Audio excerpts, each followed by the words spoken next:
કચ્છમાં સ્થાનિક સ્વરાજ્યની ચૂંટણીને લઈને રાજકીય ગરમાવો વધ્યો છે ત્યારે ભારતીય જનતા પાર્ટી દ્વારા ઉમેદવારોની પસંદગી માટે સેન્સ પ્રક્રિયાનો ધમધમાટ શરૂ થયો છે।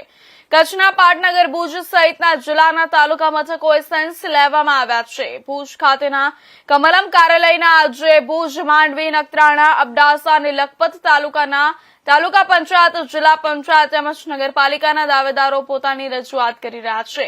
જ્યારે અંજાર ખાતે યોજાયેલી પ્રક્રિયામાં મુન્દ્રા, અંજાર, રાપર અને ભચાઉના ઉમેદવારો નિરીક્ષકો સમક્ષ પોતાની દાવેદારી નોંધાવી રહ્યા છે।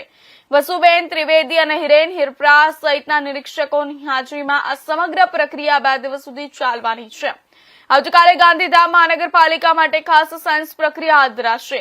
ઉલ્લેખનીય છે કે કચ્છમાં જિલ્લા પંચાયત, ગાંધીધામ મહાનગરપાલિકા, 9 તાલુકા પંચાયત અને 5 નગરપાલિકાઓની આવનારી ચૂંટણીને લઈને ભાજપ દ્વારા ઉમેદવારોની પસંદગી માટે આ પ્રક્રિયા હાથ ધરાઈ છે, જેને લઈને સ્થાનિક રાજકારણમાં ભારે ઉત્સાહ અને ગરમાવો જોવા મળી રહ્યો છે।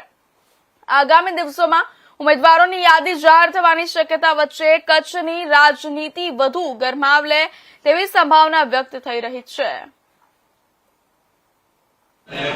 ભુજ ખાતે આજે કચ્છ જિલ્લામાં આવતી સ્થાનિક સ્વરાજની ચૂંટણીઓ ગઈકાલે જે સ્થાનિક સ્વરાજની ચૂંટણીઓની જાહેરાત થઈ છે અને કચ્છ જિલ્લા ભારતીય જનતા પાર્ટી સંપૂર્ણ રીતે આ ચૂંટણીને ભવ્ય વિજય સાથે જીતવા માટેની તૈયારી કરી ચૂકી છે અને એના ભાગરૂપે આજે ભુજ કાર્યાલય ખાતે એક ટીમ અને બીજી ટીમ અંજાર ખાતે એમ કુલ 2 ટીમો આજ અને આવતીકાલે એમ કુલ 9 તાલુકા પંચાયતો માટે, 38 જિલ્લા પંચાયત માટે અને આવતીકાલે એક ત્રીજી ટીમ હશે।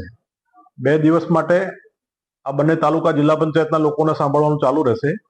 દરેક કાર્યકર્તાને શાંતિથી સાંભળી એના દાવાને પૂરતો ચકાસી અને પાર્ટીનું નેતૃત્વ એના માટે નિર્ણય કરશે।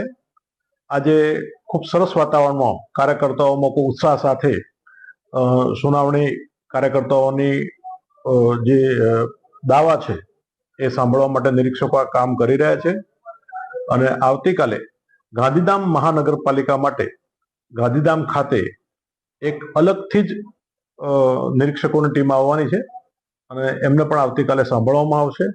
એમ સ્થાનિક સ્વરાજની ચૂંટણીઓ જે કચ્છ જિલ્લામાં આવે છે એ તમામ 38 જિલ્લા પંચાયતની તમામ સીટો અને 9 તાલુકા પંચાયત, 5 નગરપાલિકા અને એક મહાનગરપાલિકા જે રાજ્ય સરકારે આ કચ્છ જિલ્લાને અમૂલ્ય ભેટ આપી છે, એ મહાનગરપાલિકાનું પહેલું ઇલેક્શન ભારતીય જનતા પાર્ટી પૂરી તાકાતથી લડવા જઈ રહી છે અને ભવ્ય વિજય સાથે ભારતીય જનતા પાર્ટીનો ભગવો આ કચ્છ જિલ્લામાં લહેરાવાનો છે।